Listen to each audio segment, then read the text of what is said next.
Aloha, Flow Riders, and welcome to another edition of The Flow. Today is going to be a little bit different because we're both on the road and normally we record live, but today we're coming to you. We're coming to you pre-recorded in front of a live studio audience. Of no one. We have no live studio audience today, which makes us maybe a little bit punchy, but hey, that's all right. I think it's that third cup of coffee that did me, and I don't know about you. Anyway, so we got some cool stuff we want to talk to you about today. I think for me, one of the topics I think is important is we're always talking about consistency. Mm-hmm. And so what we're doing now is recording what a lot of podcasters would call an evergreen episode. Yep.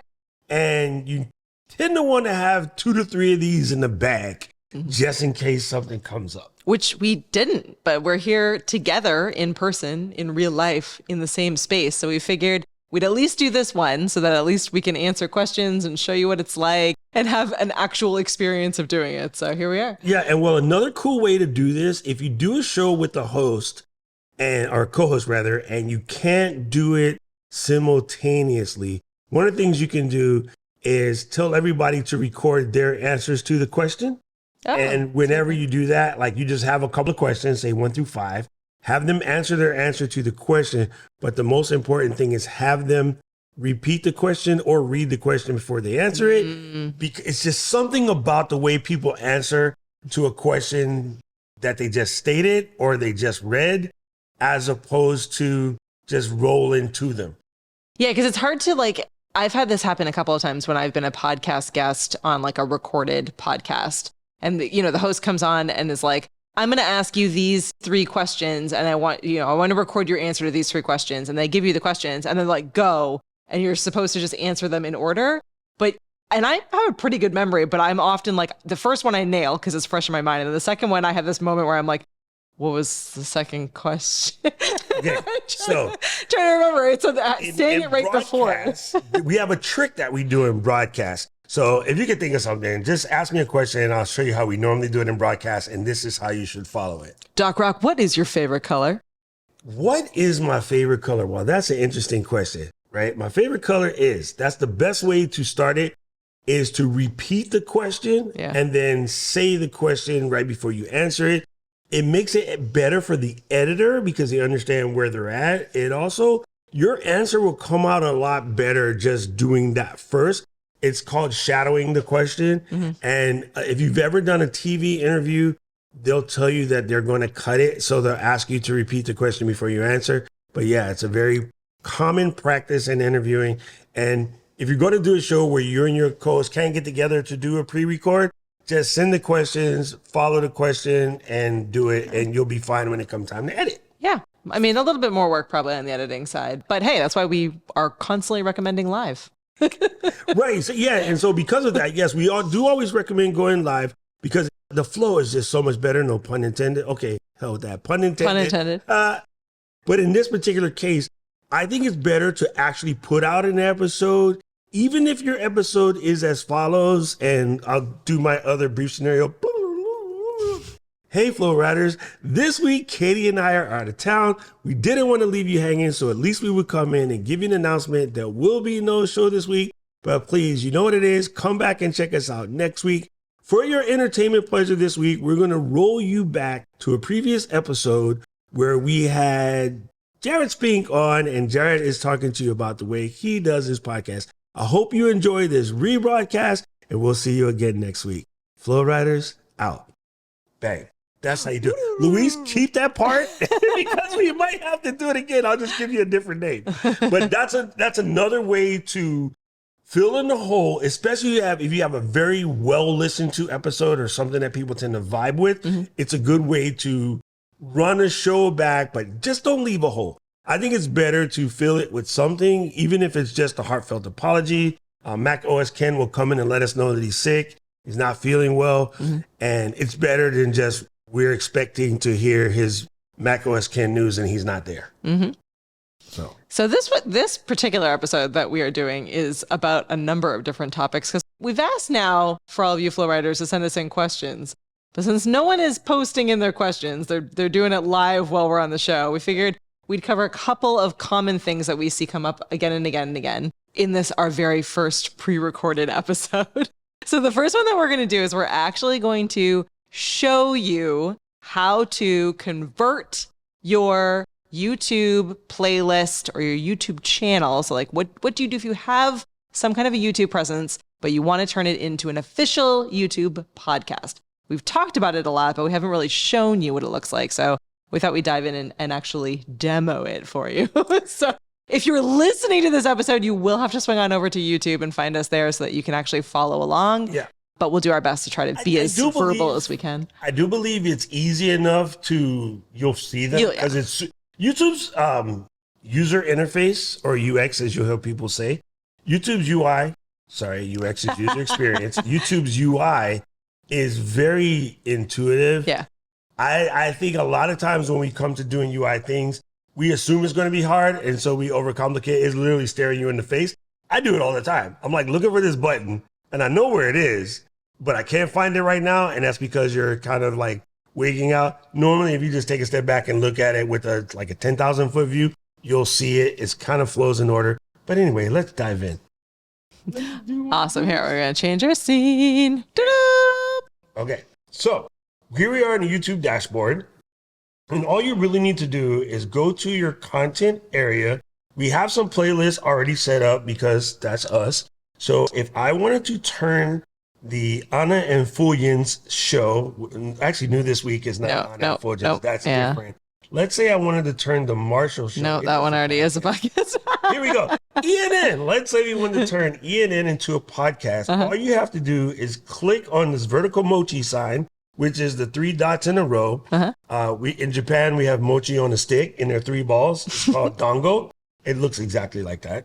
Some people say a kebab menu. And then British people say kebab, which is weird. Anyway, so you just press on that and you come down and you do set as a podcast.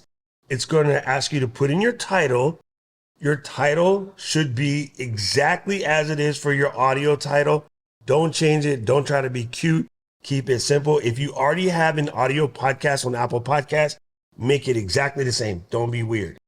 Your description doesn't really matter. You can do what you want. As full as possible, including all of the different places. So if this is also an audio podcast, you want to say where they can find it on all the different podcast players, ask for your reviews and all the normal spiel that you normally put it in. So please don't put very little information here. Put all of the information. I'm going to go to a podcast and it's going to say very little information.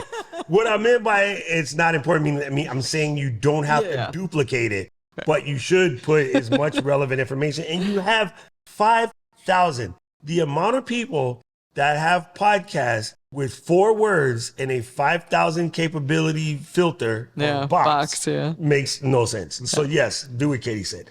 Now, over here, you need to put in a square picture that is going to represent your podcast. This is your thumbnail picture. The rule of thumb is 3,000 by 3,000 PNG, but do what you want. Just make sure that it's clear.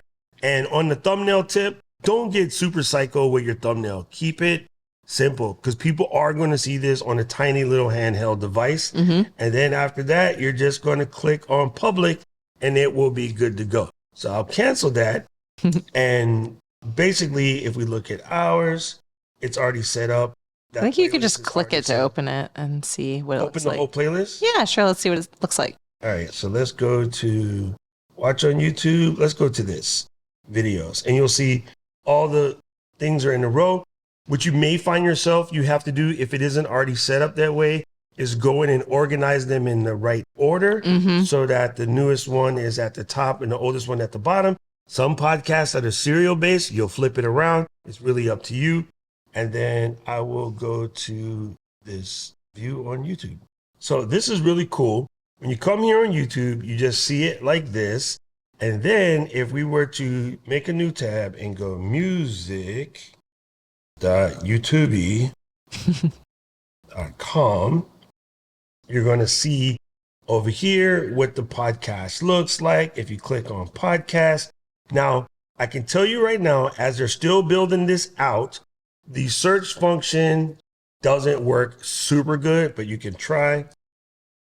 This is something that I think I YouTube typed knows about. Flow I do the Ecamm. exact Yeah. same thing. And this is the same, by the way, I mean, slightly different view, but it's the same process to see it on YouTube Music, whether you have the app on your phone or you're looking at it, in this case, it's on desktop, but it also shows on your phone or your tablet or whatever else. So The same way. So what's really cool, if you're looking at the podcast or listening to the podcast here, you'll see this is what your podcast will look like to people on YouTube. So hopefully we won't get any copyright. Wait, it is us. So if I were to click this, I'm going to stop it from talking real quick. But I just wanted to jump in the middle somewhere to show you. This is the video version of us. There is a lovely Kate and a funny looking me. For someone who is just listening to the audio section of it, if I flip to that, they will hear the exact same thing. and they'll just see that image and see again. So in the case of our podcast, we have not yet gone through and added all of our square graphics for every single episode so that, but hey, we're there, we're a podcast. So last week we talked a lot about like just starting, and then you can go back in and build out or fill out or update all those other things that you need to. This is a case where we haven't yet. It's on our to-do list to go through, and maybe we initially started this podcast and we've been calling the kind of replay podcast arm as a replay. But I think we're probably going to want to change that and update that to this is like the podcast and the other one's like the live studio, live recording. Exactly. That naming will be a little bit better. Right? So that's an update that we'll make down the road. So if you're sitting here like, oh shoot, I need to wait till things are perfect before I do this, you don't. And then the other thing that I really wanted to call out is, and this is something that might mess you up if you're newer to this. So that was absolutely how you do it. If you're brand new, and let's say you have 3 or 4 episodes, you need more than 1 episode, right? To be able to start doing this as far as a YouTube podcast goes. But if you have like 3 or 4 episodes and you've been doing all the right things, so you've been either uploading them as a recorded video or live streaming them on YouTube, you've been telling YouTube it's a podcast, so you're like #podcast, this is my podcast, this is the Katie podcast. Once you've done that, you may not have created a playlist. You need to have these as a playlist. You can't convert a YouTube channel into a podcast. It's a playlist that gets converted into a podcast. So if you've done that, no big deal. Just select all of your episodes and then create a playlist. Once you've created the playlist, convert it to a podcast. And if you don't see the podcast yet, it just means that you haven't quite unlocked that feature, but it's coming soon. Again, they're rolling it out. Yeah. They got most people, but they are still rolling it out. And it might not be in your country yet, but just trust me, YouTube is rolling it out. So Doc is showing right now. So this is my personal podcast, the VHS Club Video Podcast, which we use as an example, right, all the time. You guys did that many shows already. Yeah, we're catching up. We're like it catches up quickly. This is cool. Okay, I see that. But in this example, so this is, and again, like I've been doing this for a year now with Doc on the Flow, but I had started my podcast and I had created a whole bunch of playlists, but I didn't create I created them by like 80s movies, 90s movies, video shorts, like, all my little categories of different episodes, right? But when it came time to actually like, YouTube was like, hey, you've unlocked podcasts. And I was like, yes.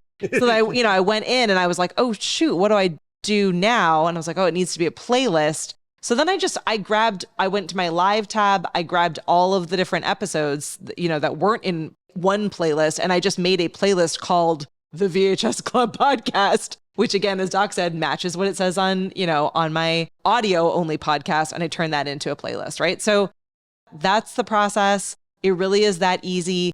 If you haven't, you need to have at least a few episodes. So just start and let YouTube know that it's a podcast. Just keep saying that the podcast, have the word podcast in your title, in your description, in your hashtags, in your tags, all of those places. And you will unlock it. I mean, the VHS Club Podcast has, I think, like 56 subscribers and we have it. So they're not punishing people based on being new.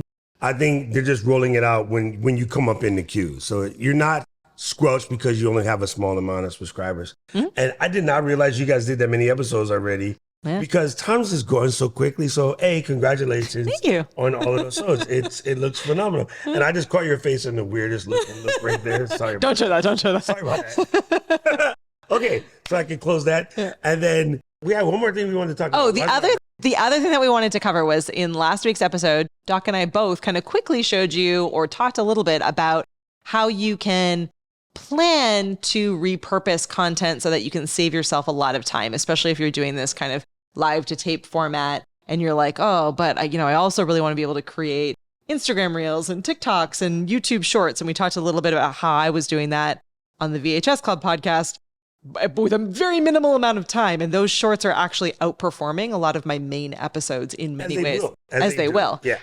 So that's driving more and more people to want to come back and listen to the full episode or want to come back and watch the full episode.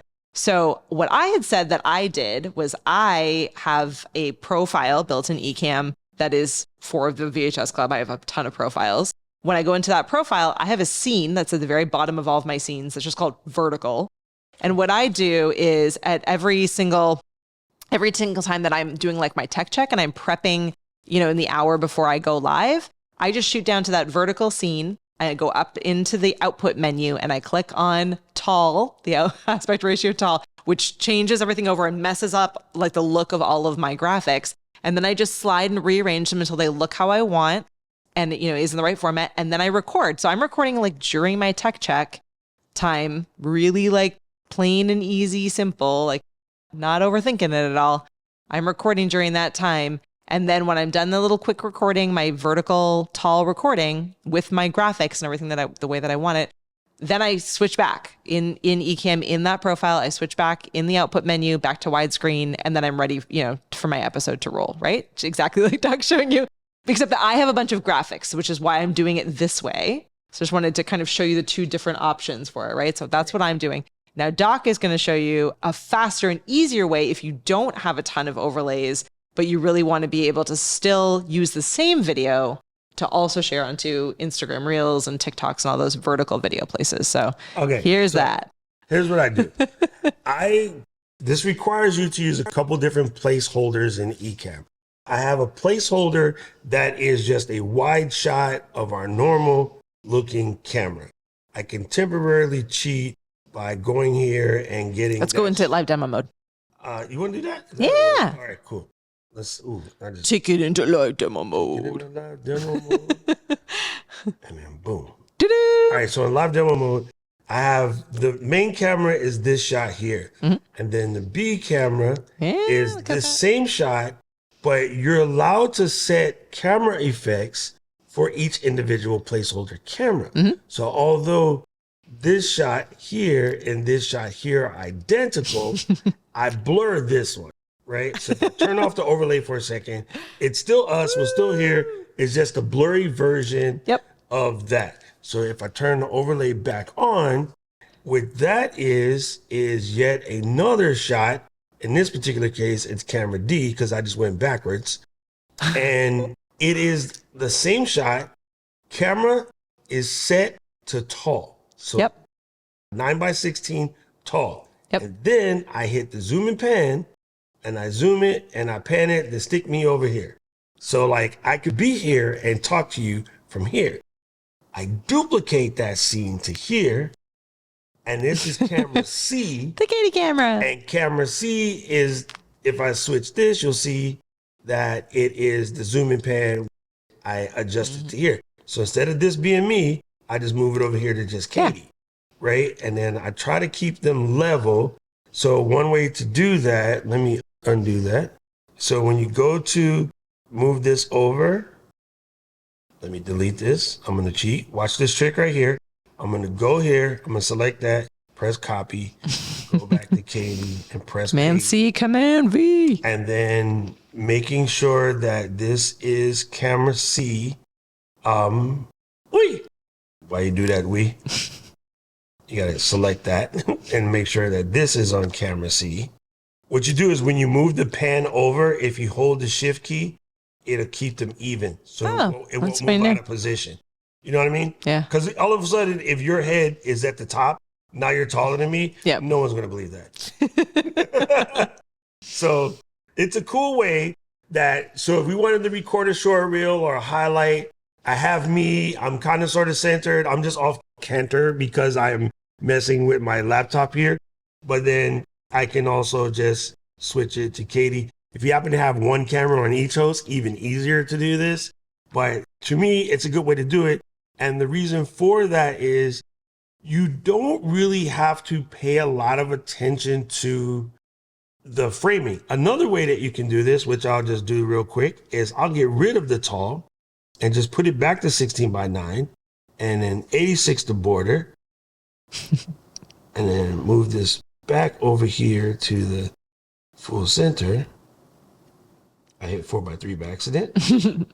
Okay, so if I move this back to the full center, you'll see on this frame, Katie is mostly center. We're going to ignore me because when you move it into your editing program, or if you just put it in Instagram and then zoom it properly, you would get rid of me, right? Yeah, that's the cool thing about this trick. So what we're doing here in this, potato can, what we're doing here in this particular example is that you can just upload the wide video to Instagram, to TikTok, to all these different platforms, and it's going to crop it to that tall size for you. So you're not now creating two different video files like I was in the previous example. You only have to upload the one video file that is already widescreen. So you can upload that to all the places that receive a widescreen file, but you can also upload it to all the places that only receive a tall file.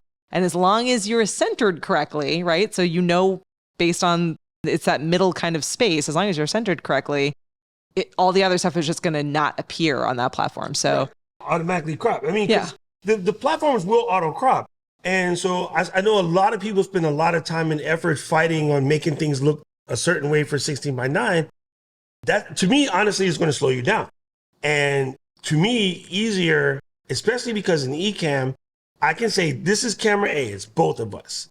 I can tell it to also ISO record camera C and D, which is us pushed to one side. I can make all kind of videos with those three just built in because I already have a sort of isolated shot of myself, which is actually 16:9, but I'm going to perch myself in the middle. And then I would have an isolated shot of Kate's, which is 16:9 with you also sort of perched in the middle. And then that way, when you go to chop it up or edit it or put it together in CapCut or InShot or whatever, it's going to auto fit to the 9:16 anyway. You'll produce way more content, way more faster. And the hardest thing for most people, it ain't going to be perfect. You don't care. For those platforms, it doesn't have to be perfect. No, it's more meant to be it's actually like more raw, meant to be raw. and yeah, exactly. The important thing to keep in mind, which I had forgotten because I've gotten so used to being in this kind of like long form content world where, you know, most of the live streams we do are like an hour. Most of the podcasts that we produce are in that like 30 minutes to an hour. So if you want to show up in YouTube Shorts, for example, or in many of these different platform spaces, you do need to like try, and it's really hard. But if you can keep it like 58 seconds or less, like if you're under that 60-second, if you're above that, YouTube Short, it's not a YouTube Short. And if you are trying to get into this YouTube podcasting space, YouTube Shorts are a really effective way to do that right now. I mean, things may change in the future. It's a way to promote your show. It's a great way to promote your show. So think through like what you can say that is interesting and relevant to the show that is under a minute. So again, for the podcast, for me, it's like we're reviewing all these old movies. So for me, it's usually like 3 facts about the movie that you might not know, or it's like a quote from the movie, or it's like something that I get out really, really quickly. You can set yourself even like a little countdown timer using Ecamm in the bottom corner. Even something like that is an overlay in a vertical video is a fun way to do it and will keep you like remembering that it needs to be fast and punchy. It's those things that are going to show up and really help build your podcast. Ooh, Mr. Carter. Listen, here's the other thing. YouTube at the end of September is going to allow you to link a short to a long. So what that means is that if you were doing trailer-oriented shorts, or this is a topic that we're going to go into, I'm going to give you the tip now, but if you want the deep information, remember to click the link at the bottom of the video. You'll be able to send them to your longer form, replay episode or live episode, or even that's a customized video. You can even make that extra video unlisted. So if it's something that algorithmically would hold your channel, but you do want to support your audience or show something to your audience, you can create that as a short and have that short link to a long, and that's rolling out at the end of September. So what does that mean? At the end of an episode, intentionally record shorts. You're already sitting here, the light's already on, the camera's already on, the audio's already on. Tell your guests, if you don't mind, at the beginning or end of the show, we're going to intentionally record a couple shorts to help promote the episode. No guest on the planet will tell you no. If they do, tell them words I won't say on this podcast and just pick another guest. I will say the way to do that really easily and effectively, both for yourself and for your guests, is just find a format that works. So again, like for me, part of your flow. It's 3 movie facts. So I know that when I'm researching my podcast episode, I need to have at least 3 movie facts. And if I don't for that episode, then I need a different format for my short. But I have to have a short for every episode. So I need to figure out what that is. So if I was to say, have Doc on my, on my show, maybe it was like, at the end of the episode, I'm going to ask Doc, what's his favorite movie and why, right? Like that's something that's quick and fast and it's easy to ask a guest. So have like that format. So like, what's one tip you learned from this episode? Whatever it is, it's like one question, one thing. It needs to be like quick and snappy. So don't